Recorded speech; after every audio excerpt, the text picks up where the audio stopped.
Chapter 7. It was about 1 or 2 in the morning. I felt Dale come and get in bed with me. He was joined by a rather restless Brandy, who kept getting up and growling down the hall. Finally, Dale shook me awake. "Lance. Lance," he whispered. "Huh?" I asked, through a sleep-induced haze. "It's back. It's trying to get in," he whispered. In an instant my mind cast off the fuzziness. "Stay here," I told him.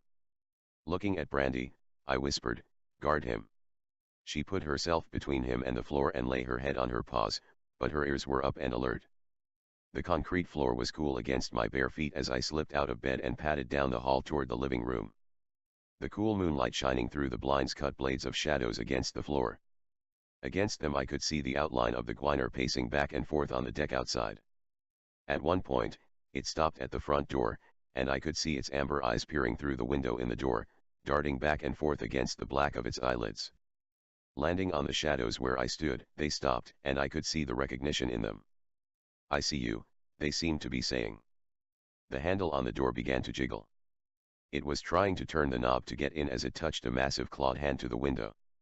The door was metal, set in the concrete walls, so I knew it was stronger than most doors, but I got the feeling that if the thing really wanted in, a little thing like a door wasn't going to stop it. Its face came back into the door's window alongside the hand. Click, click, click, click. 4 claws tapped at the glass in quick succession, as if it was drumming its fingers.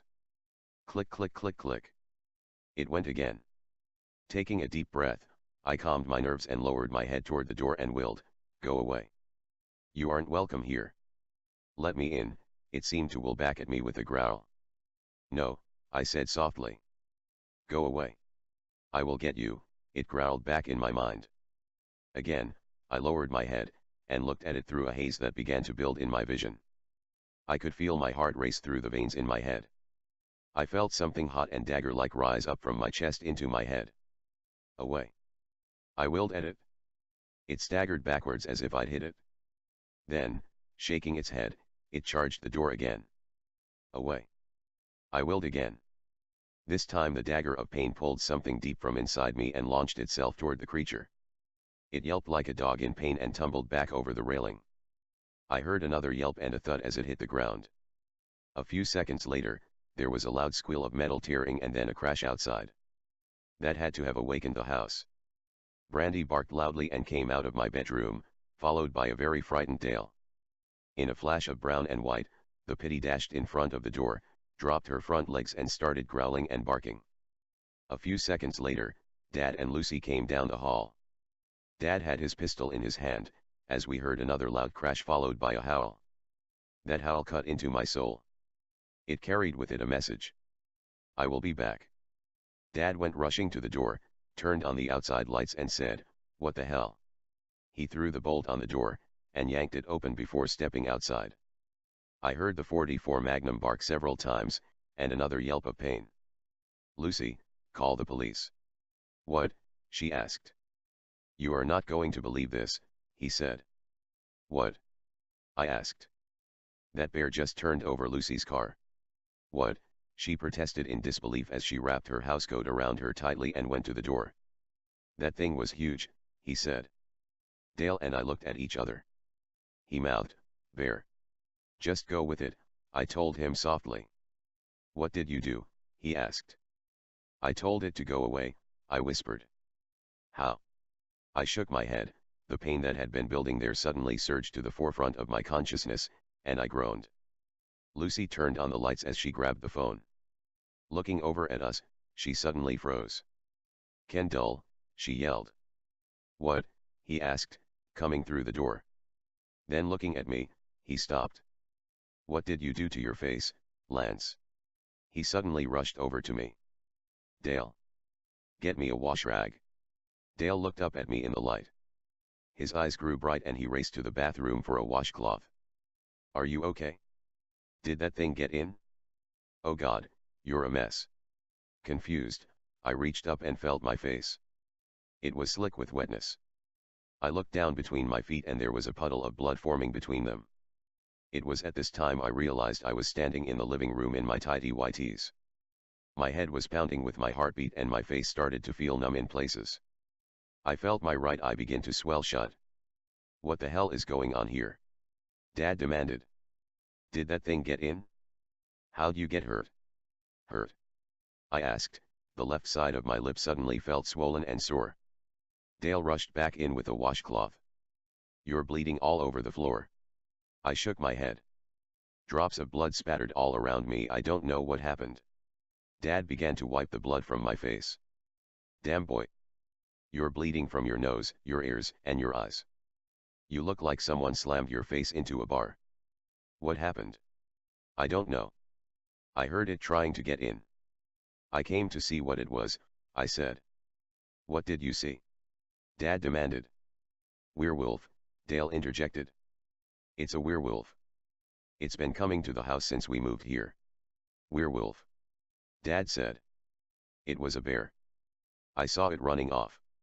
Okay, Dale agreed. It was a bear.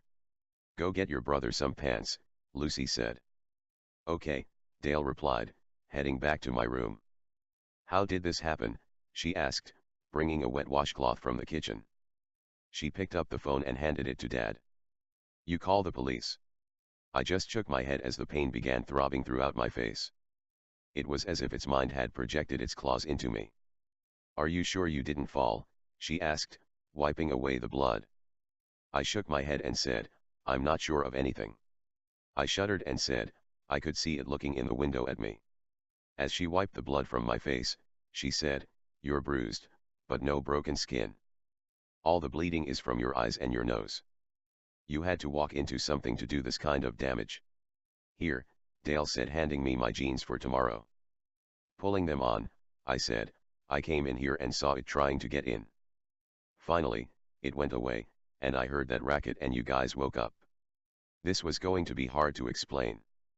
How did you know it was out there? Dad asked. Dale and Brandy came and got me. He told me it was trying to get in. I thought I'd check on it before I woke you up. Slowly the blood stopped, the swelling and bruising stayed though. I was going to look like I went 10 rounds with Ollie by tomorrow. By the time the police got there, and took a report, noting the large tracks near the car and taking pictures of them, it had subsided to a dull throb. I wondered how it did that, attack me with its mind. How did I attack it? It was all so confusing. What did that thing want with me? Near sunup, the county game warden came out and looked at the tracks. I could see it in his eyes. He knew what it was. He'd seen tracks like this before, and knew they weren't bear tracks. He spoke to Dad and to me. He wanted me to describe it. I told him the only thing I could see of it through the window in the door was its amber eyes and one paw. He asked me several times about the eyes and kept insisting that they weren't amber. Each time he'd insist that the eyes were brown, he'd nod his head like he was talking to someone else. Finally, he told Dad that he would get some men out here to check the woods for bears. Both he and I knew they wouldn't find one. Neither Dale nor I went to school that day. We'd been up since the middle of the night and were dead on our feet. For me, the rest of the day was spent in a sandy-eyed haze, and no matter how much I ate, I couldn't get enough. Luckily, as the day passed, the bruising on my face finally faded. Still, as dusk approached, I found myself watching out the window with a very understandable feeling of trepidation. I knew it was still out there. I knew it was wounded, not just by being shot with one big ass round, but what I had done to it had hurt it too, hurt it enough to drive it off and into a rage. As the sun dipped behind the house, I was kicked back in a chair on the deck facing the tree line to the river where I knew that thing was. I had one foot on the railing and was rocking the chair back and forth as I watched the lengthening shadows for any sign that it might come back tonight. I was going to be ready for it. If it came back, I was not going to hold back. I was going to put it down hard and fast. Too much was at stake here. My family was in danger. You think it will come back tonight? Lucy asked, pulling me out of my thoughts. I hadn't heard her come out of the house. I sighed and said, I don't know. I hope not. I hope Dad's Black Hawk taught it that we aren't food. She sat down in the chair next to me. You don't think it was a bear, do you? What? I asked. I heard you and Dale talking this morning. You think it's some kind of werewolf? I shrugged and said, I don't know. It sure as heck didn't look like Lon Chaney Jr. It looked far more animal than man. Is it some poor guy who turns into a creature on the full moon? I shook my head. I don't think so. I just know that whatever it is, it wants to hurt me. You? She asked. I nodded. When I saw it the other day, I could feel that it wanted to hurt me. Same thing last night. Do you want to go and stay with your mom until they kill it? She asked. Shaking my head vigorously, I said, no. I'm not going to leave you guys here to face it by yourselves. What can you do? She asked, still humoring me. I shrugged and asked, hit it up the backside of the head with one of Dad's 9 irons. Think I'd rather face this thing than your dad if you did that, she chuckled. I smiled. You might be right. Before she could say anything else, Dale came out and told me, Lance, you've got a phone call. I got up, confused. Who? It's some girl named Diane, he said. You got a girlfriend already? I shook my head and said, no, she's just a friend.